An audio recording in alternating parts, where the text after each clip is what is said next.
It's my pleasure now to introduce you to Josh Benaloh, who's a senior cryptographer at Microsoft Research. He's going to talk about the E2E project, which was alluded to earlier this morning, and we really believe that Josh's work through his research lab has been fundamental to getting this effort started. So I look forward to listening along with you to Josh's presentation. Josh? Thank you, Chip.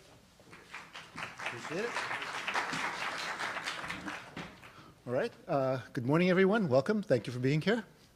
Let me just make sure I know how to make this go. Great. Okay. You've heard a little bit about end-to-end verifiability, E2E, this morning. And my role is to try to demystify it a little bit, give a little bit of a sense of what's going on here. Many of you have heard a little bit about E2E before. Some of you have even found little boxes to put it in to try to understand it better. It's maybe interesting, but a little too mathy, or it has these problems or these problems. I want to try to encourage people to take a step back, try to keep an open mind, and let's try to investigate what E2E is really all about. So, to begin with, I want to give a sense of what the voter's perspective is in an election today with current technology. And basically what happens in a current election is a voter typically will get up and will go over to the polling place. I'm from Seattle, so this is what a typical day is like. Actually, not so much voting because we vote by mail, but that's a whole other issue.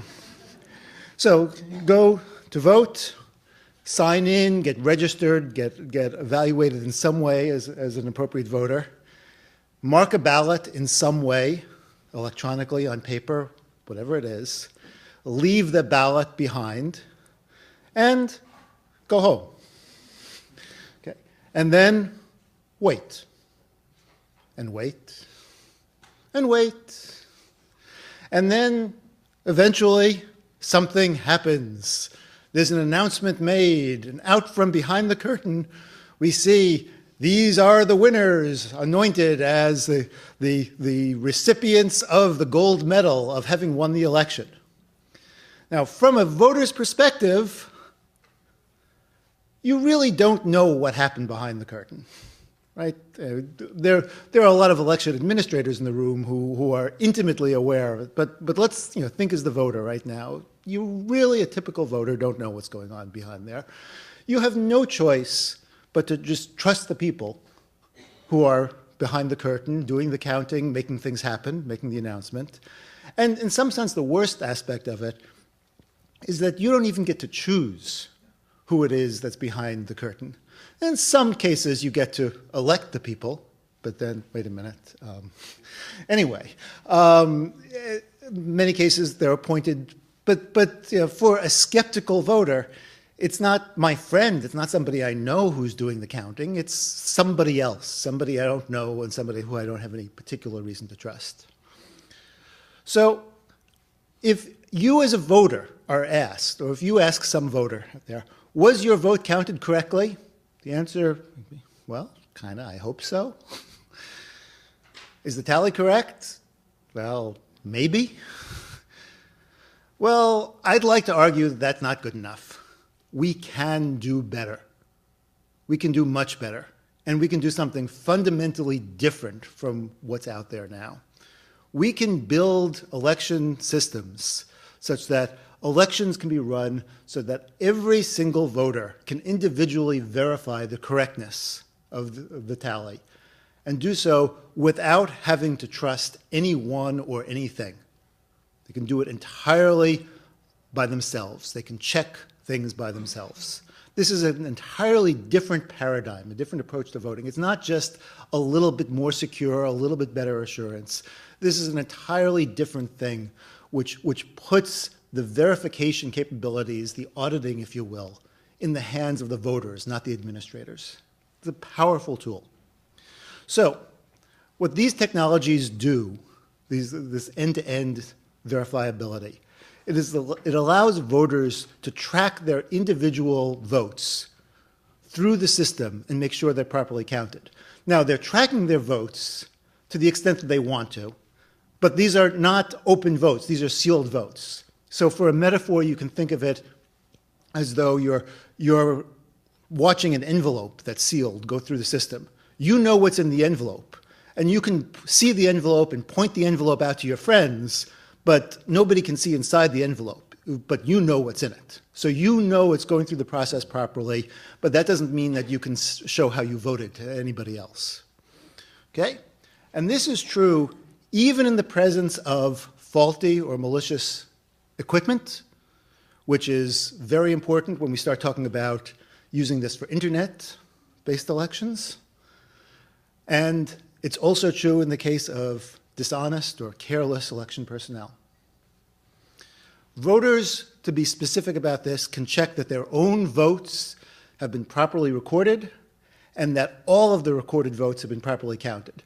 And this, in some sense, is the best that you can imagine, the best you can hope for, because I can't really check that your vote has been properly recorded because you're the only one who knows what your vote should be.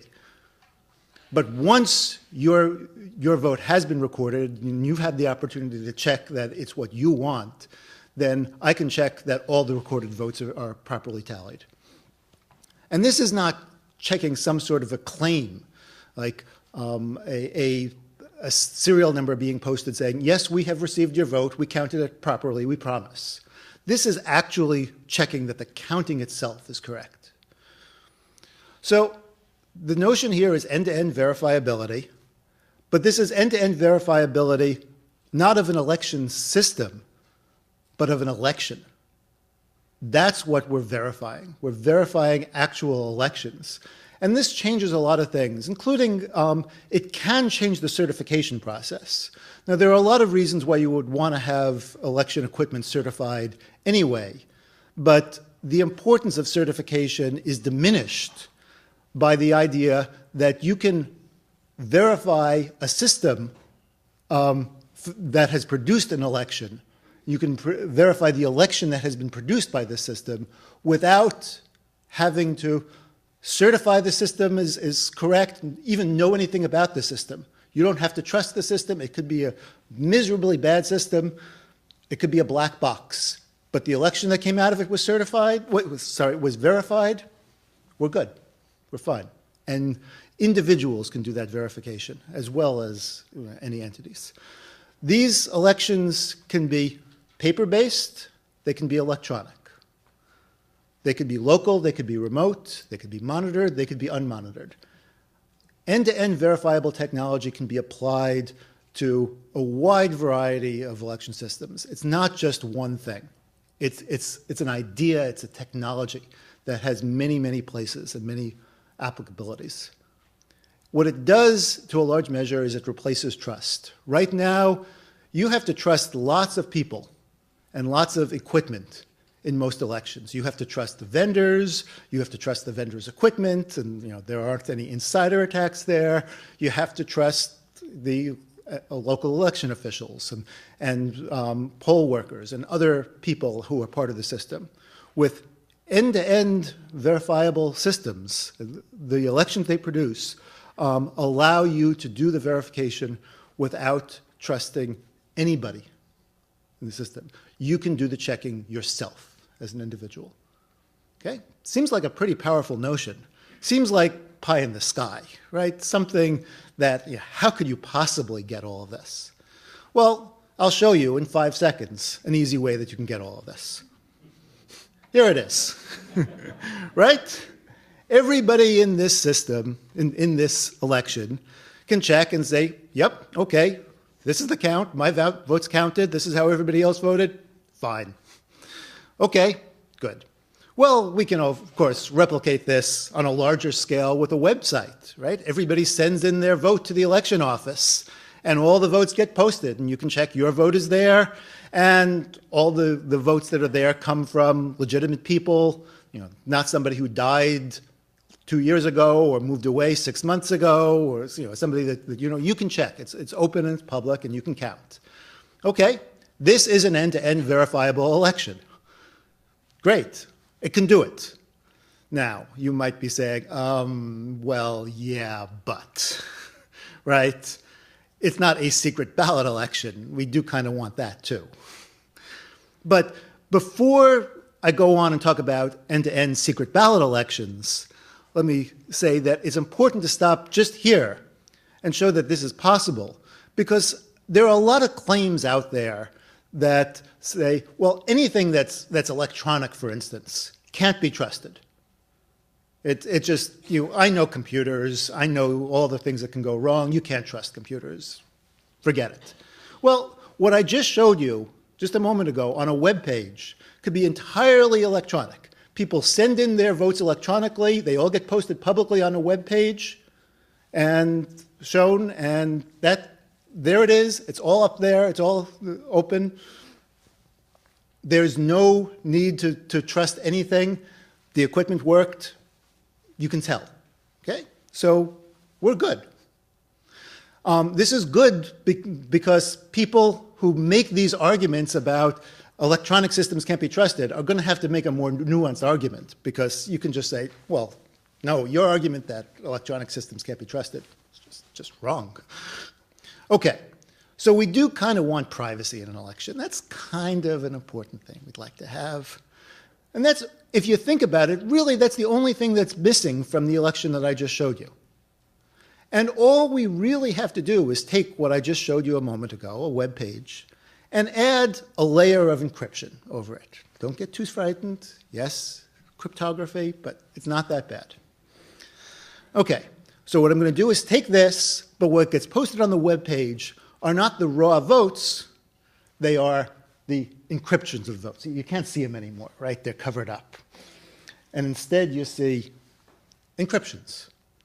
Well, okay, now people start to get a little uncomfortable. Everything else is the same. But let's talk about what you have to be able to do. A voter should be able to look at their own vote and in some way be confident that this vote really does represent what I want. This is my intended vote in some way, without being able to show it to somebody else. I can't stress that enough. I'm not suggesting anything that allows a voter to have their privacy compromised or be coerced or show their vote to somebody else. But it does give a voter a way of checking that their vote is correct. And the other thing that needs to be there is there's some way of saying that if I take those encrypted votes, these really do correspond to the tally. There's a little bit of mathematics that goes on, but you don't have to, as an individual voter, worry about this if you don't want to. I don't want to be in the face of voters. I don't want to force voters to do things that they don't want to do. I'm giving options. Voters can do things. So let me just give a quick example to give a flavor for this and show how it's possible. This may seem like a strange thing to ask somebody to understand, wait a minute, that strange string of characters that's supposed to be a vote for Adams, how am I supposed to know that? So I'm going to give you a quick example of how you can believe that without actually seeing it. And if there were fewer in the room, I would do this with cards. I actually have a deck of cards. We could do this privately later, but I'm going to have to simulate the cards over here because we can't sit around one table and do this. So let's say there are two parties, the red party and the black party. And you say, I want to vote for the red party. Okay.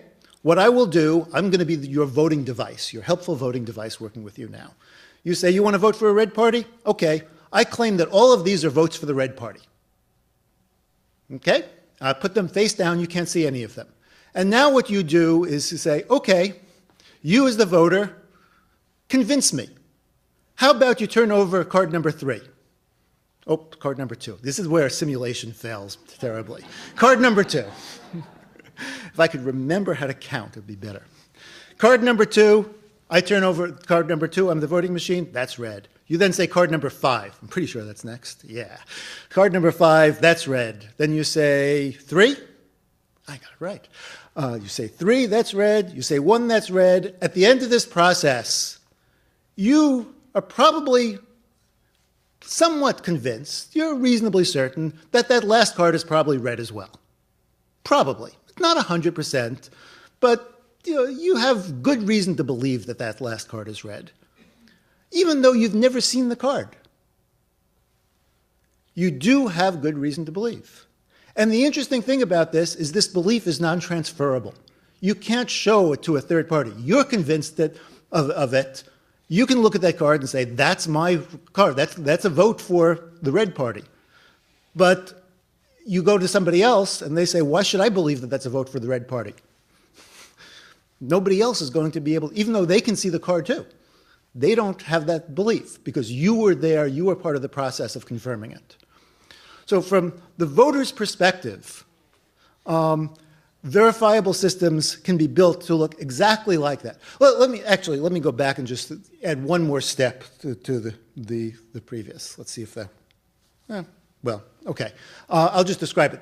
The final thing that could be done there is imagine that you take those cards now, take all the cards that are votes, shuffle them together, and then turn them over and show them, and then everybody can count. And that's sort of the second part of the process. Okay? But anyway, what does the system look like in practice? We're not really talking about dealing cards, right? We're talking about votes. And a verifiable election system can look pretty much exactly like a current election system with, I did something, I'm hitting the wrong button. There it is. With one addition, okay? And that is there's some sort of a receipt, a tab, something that a voter can carry away. This receipt doesn't say how I voted. This receipt is some sort of a commitment. I can walk away with it. It's the back of the card. It's a picture of the back of the card that can't be changed, so I know that that card wasn't changed. And I can see, okay, this is it. If it's in-person voting, then this might be done at a poll site on a piece of paper. If this is remote voting, maybe it's an electronic receipt. Maybe it's something I can store or print myself, whatever. It's something that I can take away from the process. And that's really the most significant change of any kind. What do you do with this receipt? Well, as a voter, you can use those receipts to check the web page to make sure, yep, your vote is still there. It's on that web page. Or you can do what most voters will probably do, is say thank you very much and throw the receipt away. That's okay. I don't want to force voters to do anything that they don't want to. As long as a reasonable fraction of voters does the verification, you get very good individual auditing of the system. Voters can even do the evaluation part, do the mathematics. They can write elaborate election verifiers, or they could do something a little easier, just download an election verifier and run that, download it from somebody they trust. Or more likely, the verification of the tallying could be done by political parties, special interest groups, media networks, etc. That's easy, trust them. Or you can do what most voters will do, accept the votes without question. That's possible also, not a problem. Okay? From the election office perspective, there is some work to be done. It's not huge, but it's not magic. Right? Election officials have to do a little bit more in a system like this. They have to run a special end-to-end verifiable system. They have to understand new features and possible things that voters can do. They have to maintain this website. They have to publish this additional data that enables verification. And another thing that I didn't put on the slide, but they have to be prepared to sort of expose themselves, because if they do something wrong, it's going to be obvious. So any election official that does this has to have a little bit of courage. But I think that's a good thing. So to get to the end, the properties of an election in summary, I can put together in a very short, concise way. One is the accuracy, the integrity of election.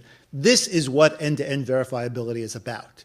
It democratizes the process. It allows individual voters, not administrators. It's not an administrative audit. It's an individual voter audit. You can go in and do it yourself to check the integrity of an election.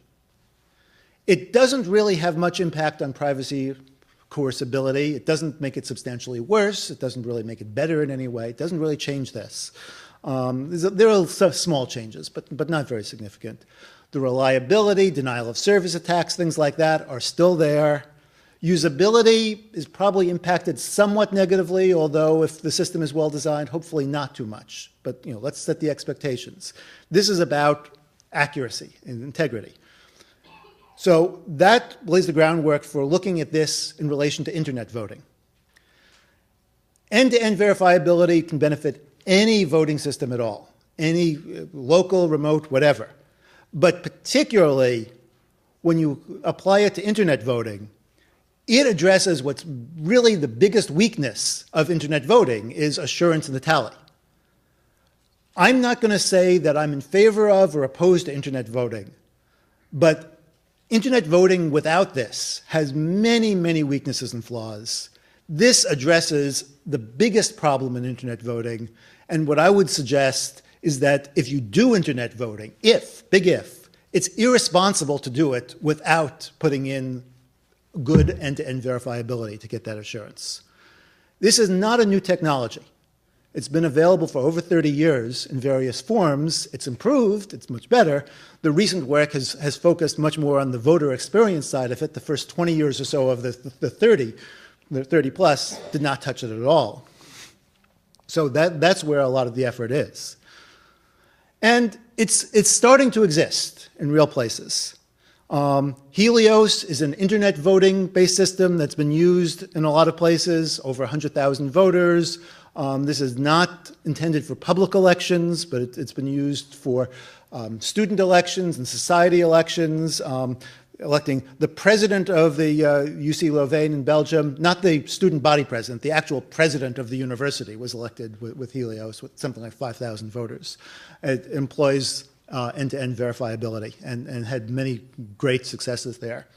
Scantegrity is a system that's a poll-site version of an end-to-end voting system. It's been used in Tacoma Park, Maryland a couple of times.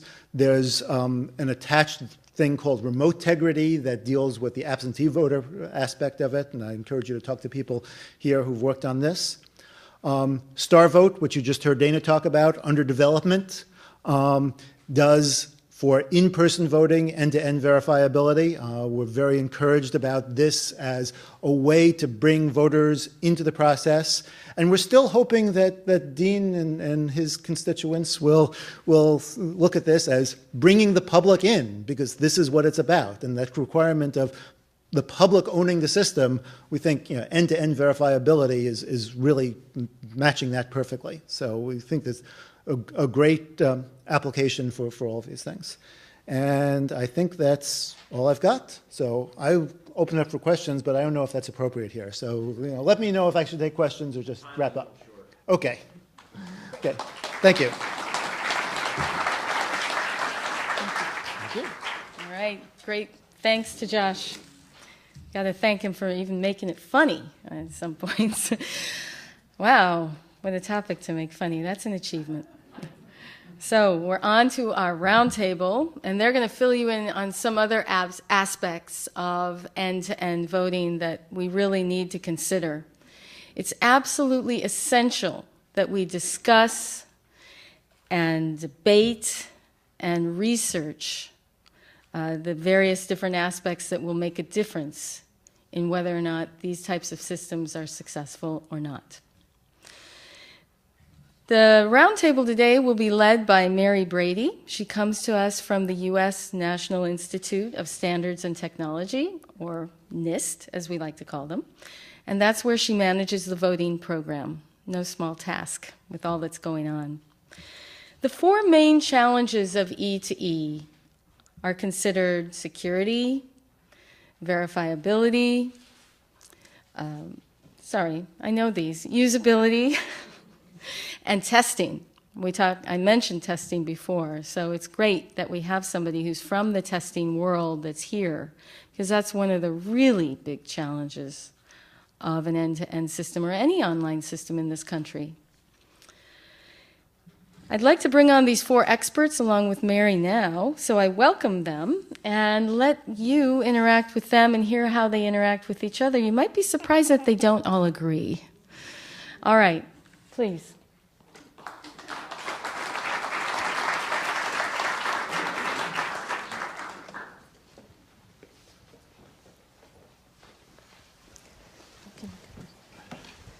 just checking to see who's on which side. We had a last-minute arrangement of people. So good morning, everyone. I do recognize that we're standing between you and lunch. And just from the little bit of back and forth that I heard in the back room, hopefully we'll be able to contain it to the 40 minutes and allow you to have your lunch on time. So as Susan indicated, over the next 40 minutes, we're going to be taking a deeper dive into the ED Verifiable project and explore what it means in terms of changes in the overall user experience, the technology, the election of verifiability and integrity, and finally, what changes there might be with respect to the evaluation and our testing of these systems. So let's start with some introductions. I'm Mary Brady, and I'm the manager of the NIST voting program. I'm pleased to have with me this morning 4 esteemed colleagues that collectively have over 135 years of experience in fields that are related to the project. So I'll leave it to the audience to figure out which are on the high end, which are on the low end. So starting from over here, we have Keith Instone, who's a user experience consultant. That specializes in aiding companies plan their corporate practices. We have Duncan Buell from the University of South Carolina with research interests in electronic voting. We have Philip Stark from the University of California, Berkeley, who's, you all know, has developed the notion of risk-limiting audits. And of course, Ron Rivest from MIT, who's the co-inventor of the RSA public key cryptography system and has extensive experience in cryptographic design and cryptanalysis. You might have your answer on who's on the high end. But, okay, so let's start with just a very brief introduction from each of you. And in particular, I'd like to share with the audience what your role might be in this project, so they just can see where you're coming from. Keith? Okay, sure. So thanks. It's great being here. My background is focusing on user experience, right? So you've heard already this morning from Josh and from Dean and so on about the voter experience, looking at the world through the voter's eyes and designing the experience for that. So as part of this project, I'm going to take the lead on that, asking the right questions so that we're always thinking of the voter experience, actually also some of the election official experience, and there's some other experiences as well that are part of the system. Focusing on that, and then doing good user-centered design, things like that Dean suggested, his methodology, that same methodology that we've been doing for years, to make sure that it's a usable system, that users understand what's going on, and that it's a good experience overall. Duncan? My background is actually in mathematics, and I spent 15 years with a research contractor for the National Security Agency doing high-performance computing. More recently, I've spent a lot of time writing programs, running programs to analyze the results of the elections from ES&S Ivotronics, because that's what we happen to use in South Carolina, just to make sure that everything that was cast on election day actually gets included in the count somewhere, somehow. Philip? Well, I'm a statistician, I guess, at least on payday. I'm not entirely sure what my role is in the project, but I guess I view it as to be confused and curious, and just kind of poke at the assumptions and ask other people to convince me why I should believe them. So. Ron? So as you said, my background's in cryptography and security. I guess I come from a background of being quite skeptical about internet voting, but I also very much favor innovation. So I'm curious as to whether the end-to-end technology, which I think Josh described very well and does hold a tremendous amount of promise, can be applied effectively to internet voting. And I think at a high level, my job is in part to see that people don't end up with egg on their face and systems getting adopted which end up being totally owned by some outside set of graduate students from University of Michigan, perhaps, or so. Thank you. So over the course of the presentations this morning, we've been introduced to the ET verifiability project, and certainly in Josh's presentation, we saw a bit more detail. So Duncan, in your opinion, what do you hope to accomplish with this project? Well, I think the primary thing that we would like to accomplish is to prevent something like what Ron just mentioned. I think we need to have a thorough understanding of exactly where the risks lie at every step of the voting process and the election process, and make sure that that information is clearly understood, not just by the computer security people, but also by the election officials, and to some extent by the voters as well, so that if a decision is made that internet voting is something that we want to do, we will know what the risks are, we will know what might mitigate those risks, and the end-to-end verifiability certainly mitigates some of those risks, although it certainly doesn't mitigate all of them. So in the previous presentation, Josh described how the ED verifiable systems work, at a very high level. So Ron, what do we hope to gain from the use of these systems? What kinds of properties will this approach give us compared to what we have today? Well, Josh outlined the verifiability aspect. I think that is very important when you're talking about remote voting or even voting in general these days. With electronic systems and the internet, you're sort of taking 2 steps backwards in terms of credibility of the outcome, because these systems tend to be so fragile and vulnerable to attack. And the end-to-end technology allows you to verify the outcomes of the elections in a way that wasn't possible before. And so increased confidence in the election outcome, I think, is the primary goal. There is some potential for decreased privacy with these systems because the votes, as Josh indicated, have some identifications going with them, and consequently there may be some risk there. But I think that's a fair trade-off to say we really trust the outcome a lot more, and there's some additional risk we're taking on, perhaps. So of some of the systems that we're mentioning, Helios, Scantegrity, Star Power, how mature are they? These are very early stage, many of them. I think that when we're talking about end-to-end voting systems, as Josh says, there's been a lot of paper studies. The actual deployments are few and far between. Internet technology is not a mature technology in terms of its deployment for poll site voting yet.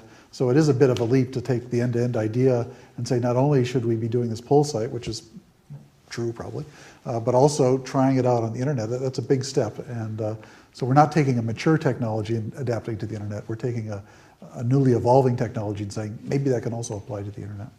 So you had mentioned that we may be introducing some issues with respect to privacy.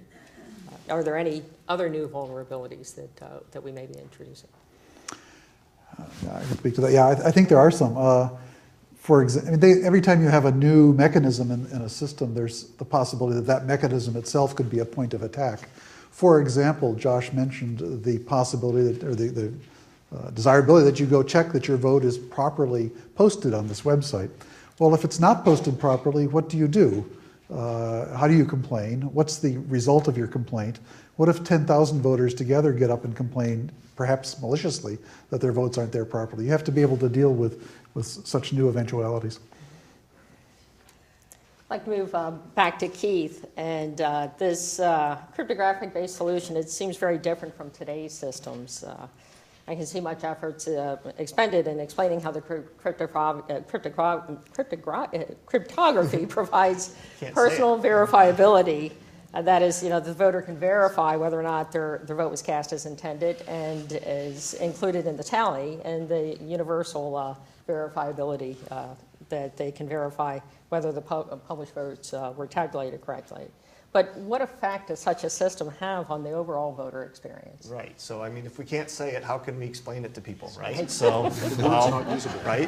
So, and I'm usually pretty good. Right, yes. So, I mean, Josh covered that a little bit, right? So, a lot of it is if we bake it in as an option, then it's not, it's a little bit easier to explain, or at least it's not required. If somebody chooses to just skip it, then it's more of, designing the receipt properly so that they can, do the mechanics of it, making sure that the websites works on different devices and so on. But I think the bigger question that we're going to have to research and study on this project is understanding the concept, right? How do we explain this complicated privacy cryptographic concept to normal people who, still don't, they don't understand how to do it in their email and in other systems as well, right? They kind of understand that their bank does something, so that's sort of secure, but they don't understand it above and beyond that. So again, there hasn't been a lot of research on the user side to actually understand how people are going to understand this. How do we explain it in nice, simple language so that they get it enough to trust the overall election? So I live in Maryland. When I go to the polls to vote, I'm handed a card, it's inserted in a slot. I make my selections on a DRE. I hand my card off to my nice poll worker, who dutifully puts it in his box.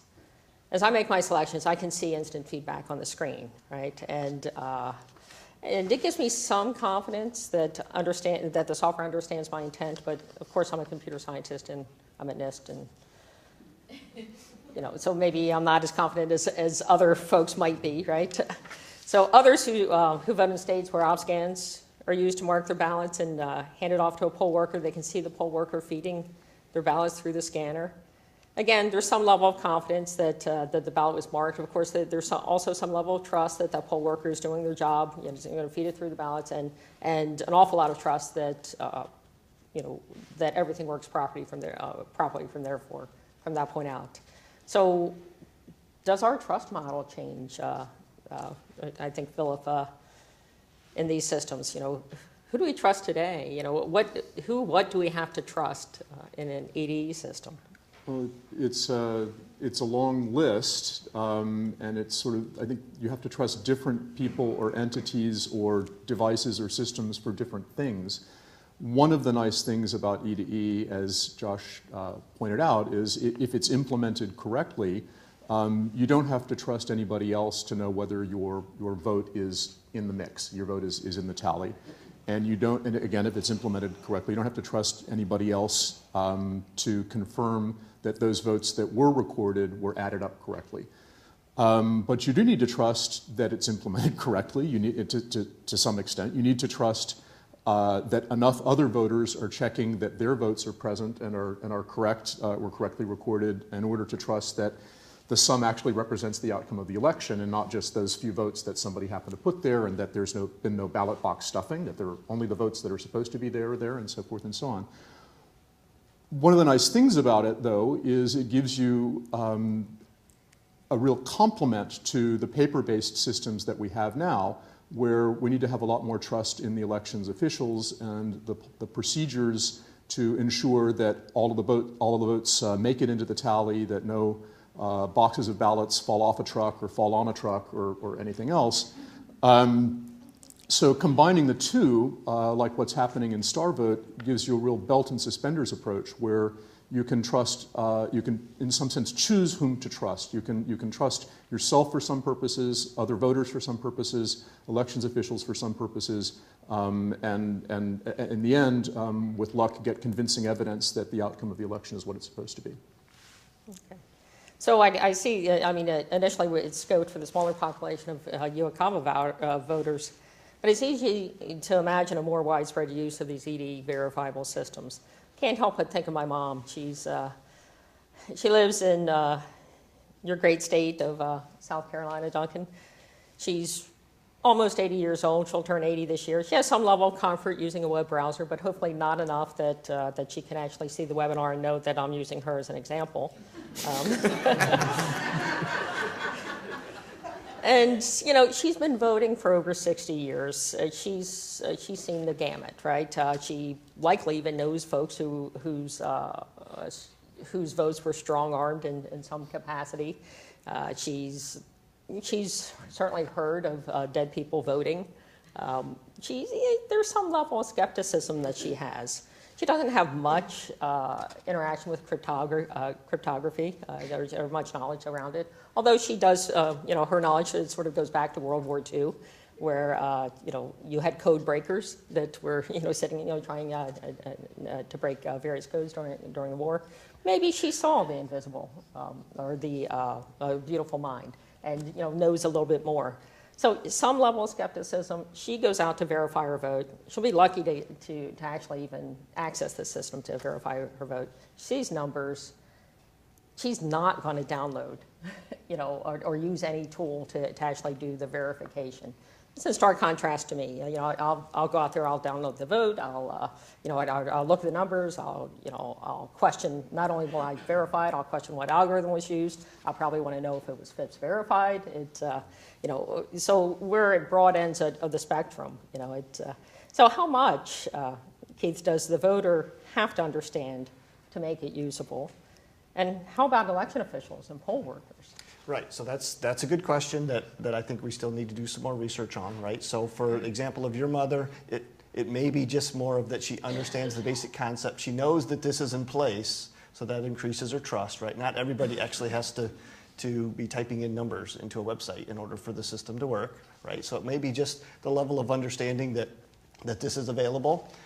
It might be enough for her to just have, somebody that she knows, right? Talk to you, and you did it, and you understand it. That's enough for her to understand it, right? So it's not necessary that every person understand every bit of the technical details, right? So there could be a little bit more of a social aspect, right? And then just knowing if she trusts, like the League of Women Voters, knowing that they're out there doing some other stuff as well, and they, again, they do a tweet.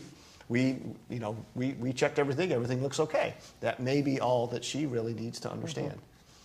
If I could just expand on that just for a second, exactly what Keith was saying. The verification step doesn't involve any information that's not encrypted about how you voted. So you could work with somebody else, work with the League of Women Voters, and verify your vote. Not just that they've helped verify other votes, but you could show your receipt and say, could you help me verify this vote? And that's perfectly okay. Protects the privacy of your vote. So it's a different kind of process than casting the vote, where privacy is important. So Duncan, what are your thoughts? How widespread of a problem might this be across the entire voter population?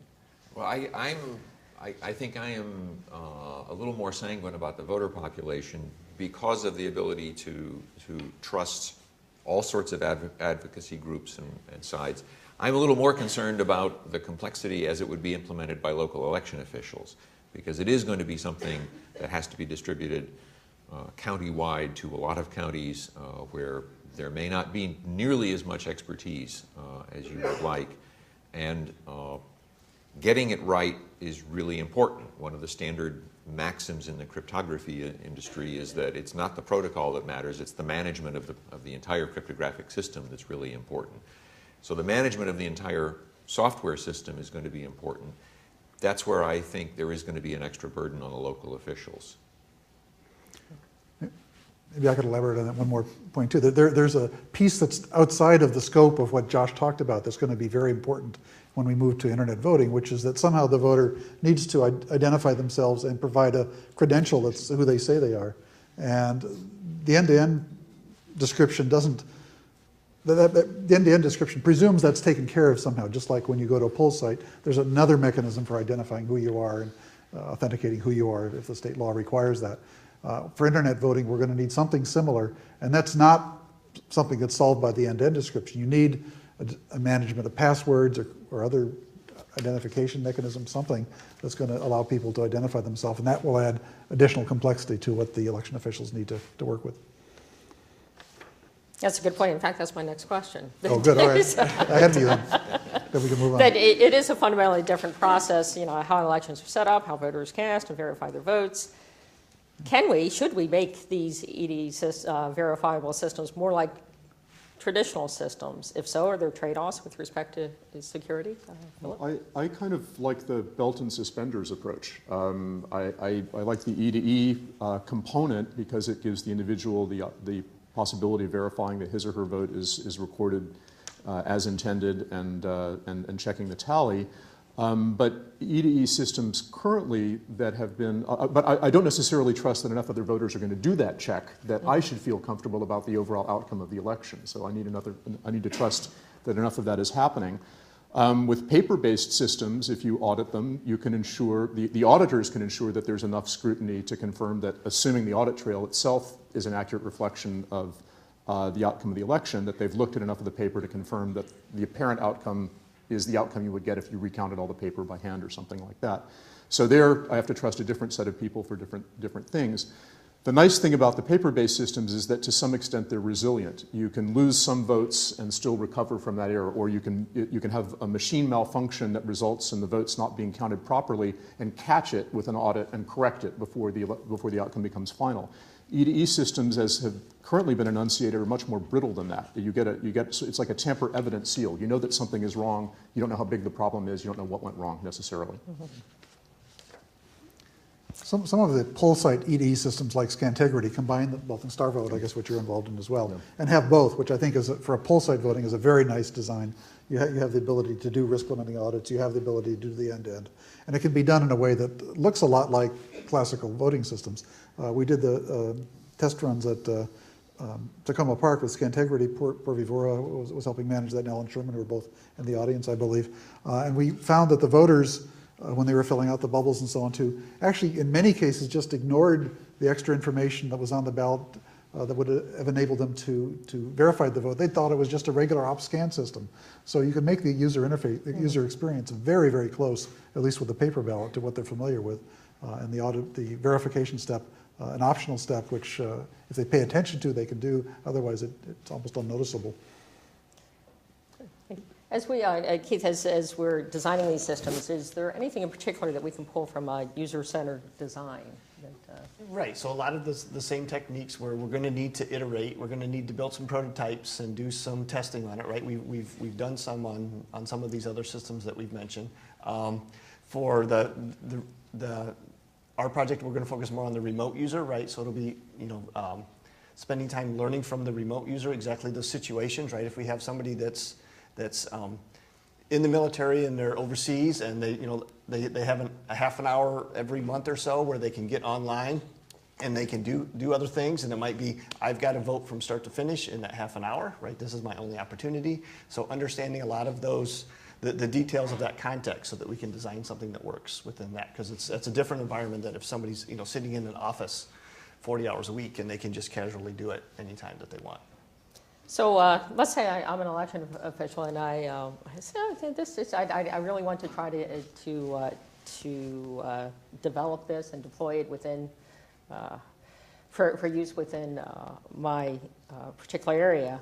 What are the associated costs in terms of development, deployment, evaluation? Do I need to hire experts that are experts in cryptography? One of the costs that we have discussed briefly in our meeting so far that will be different is that if this is going to be primarily software, if it's going to be involving individual people's software on their own computers, that's different from a system that is owned and controlled by county election officials. So as that sort of software gets updated and changed, there may very well be an ongoing cost that somehow has to be dealt with just for keeping up with the changes in technology. This is different from Dana de Beauvoir's issue of being able to only buy half of what she wants in any given year and having to do it in stages. This is going to be an ongoing thing. How do we go about testing, Ron? I'd like to speak to the other. I'll answer that one too, I guess. The question of cost, though, I think it's probably mistaken to assume that these kinds of directions will save money, right? I think that once you get involved with the internet, you involved with setting up servers that need to be hardened against denial of service attacks. There needs to be a strong IT staff that you may not have already. You save on the printing costs for paper ballots, perhaps, but I think that these kinds of approaches are intrinsically much more technically complicated, demand a level of professional staffing that exceeds what most jurisdictions do now, and will be intrinsically more expensive. You're enlarging the franchise, making sure that people remote can vote, but you're going to have to pay a little extra to make that happen. And I think that should be partly because you don't want to enfranchise everyone, including the Iranians and the Chinese. Right. Right. Well, yes, and that's also, cheap. Do that.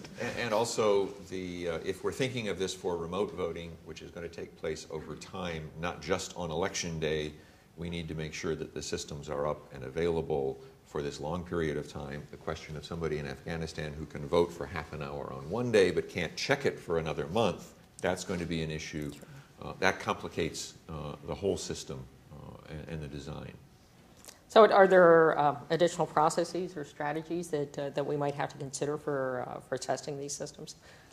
They're different, qualitatively different, right? I mean, the old paradigm, as many people here have said, and I think this is maybe mostly in your paper on evidence-based elections, the old paradigm was you have a system, you test it, you certify it, and you believe the election outcome because you believe the equipment was thoroughly checked out. And you're trusting the system to give you the right answer because it's been tested and checked. And testing is still a good thing, but it's not the primary way you trust the election outcome with these new approaches. You're trusting the election outcome because you're verifying the outcome yourself. And so the outcome, and this is the evidence-based election paper that I'm quoting you nicely. So maybe you should say, you and David Wagner had this wonderful paper on this stuff. So that's different, but testing is still important. Privacy becomes weaker, as I said earlier, and you may need to test the systems that they're not secretly squirreling off information about the order in which people voted or where the IP address they came from or other information that would eventually allow election officials to, if they wanted to connect the actual plain text of the vote with the voter name. And so privacy reviews are probably more important in these schemes. Keith, are there performance or usability tests that would be appropriate? Yes, so yeah, we should definitely have some of that. Find representative users test. We can do some remote testing. There's a lot of tools to do remote testing with users, and then that needs to be part of the process, right? It's more of an ongoing thing. It's not just this one-off commitment, but it's keeping the system running almost like a business all the time. Mm-hmm. Duncan, did you have something to add? I was just going to say the other problem with testing is that testing at scale, if someone has an attack that they believe will work, they are unlikely to tip their hand and let us know that it's going to work. So it's going to happen at some point when it's going to be hard to recover, and that's really difficult to prepare for. So that leads into my next question, actually. So we've done due diligence, we've got new systems, they've been tested, they've been deployed, we're ready to run a pilot, an election. How do you measure performance during an election? Well, I think one of the good things that can happen is that when you do put things on a computer, you can also put into the software something that will collect the data that will allow you to monitor progress. That can be an advantage. But again, testing, Dana's comment about the red team, you've got to red team this. You've got to sit down and figure out what all the possible attacks could be, what all the possible glitches could be. Pardon? Good luck with that. Well, I have been quoted as saying before that if we have a system that is secure against all the Shanghai graduate students that want to embarrass the U.S., we might have some confidence.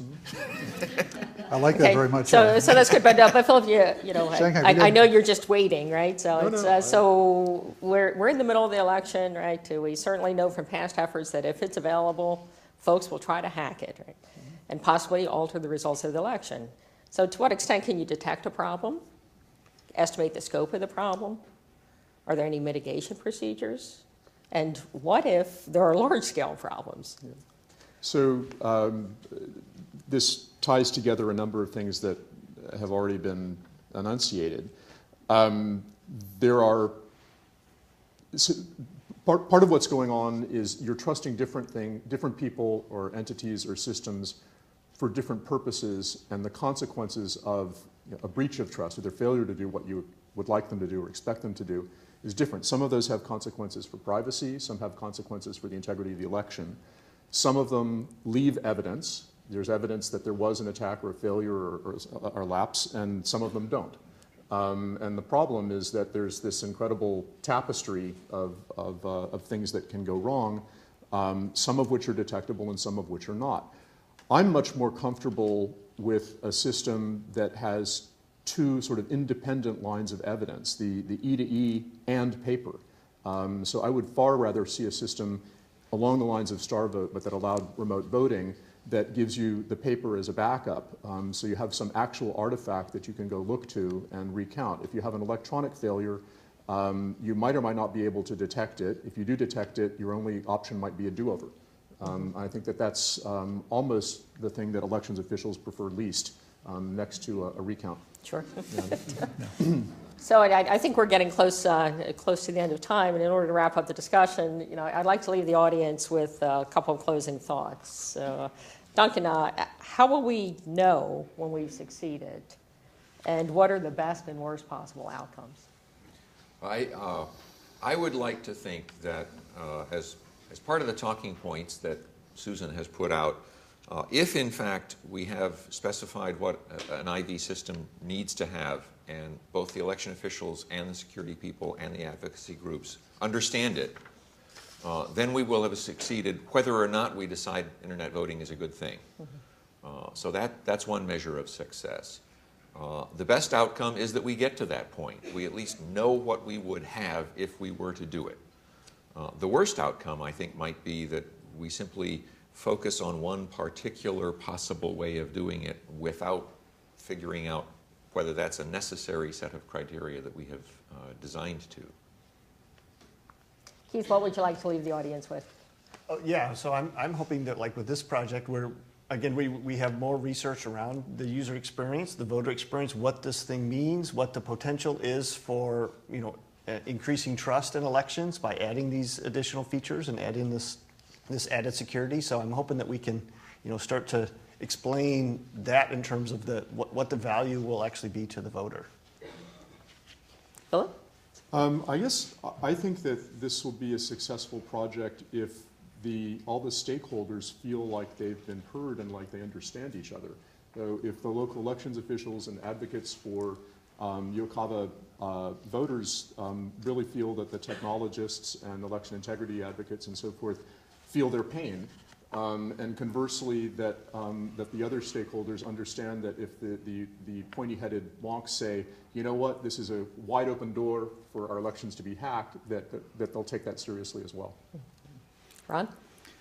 Yeah, the project is an exciting one. I think that following on Dean and Dana's talks too, there's really a lot of very interesting things happening in this field, new understanding of the requirements, new understanding of what might be possible, and better understanding of what might not be possible too. And so I think it's important to understand that we have the feasibility in the title of this study is an acceptable, a successful outcome could be, we're not ready to go there yet. You need something different in the smartphones, or you need some other crypto technology or something to make this work, and you shouldn't be going there now. Stick with return of paper ballots for a while. Or it may be, as we explore the design space, we say, here's an acceptable way to make the trade-offs. So either way, I think is a successful outcome, and we'll understand the voting problem a lot better and hopefully make useful contributions to everybody who's managing elections and running them. Okay. I think that concludes our panel. I don't know where we are on time because when I put my glasses on to read, I can't see anybody. Okay, we're good. But we may have a few moments for questions, maybe a couple questions for the panel. 2 or 3 minutes. 2 or 3 minutes. Any questions from the audience? Luther Weeks. I'm a moderate technologist. I can't understand everything, but it's important for me to understand things, and some of them stick in my mind. And one of them is, I don't understand how I can verify the vote, that I got it counted right, and go and prove it to an election official, but not, be able to disclose it to somebody. And, I'm not saying these should be answered here. The other is, to me, I call it the Nsa question. How do I trust, even I trust, that somebody didn't put a back door in there and somebody isn't watching the system?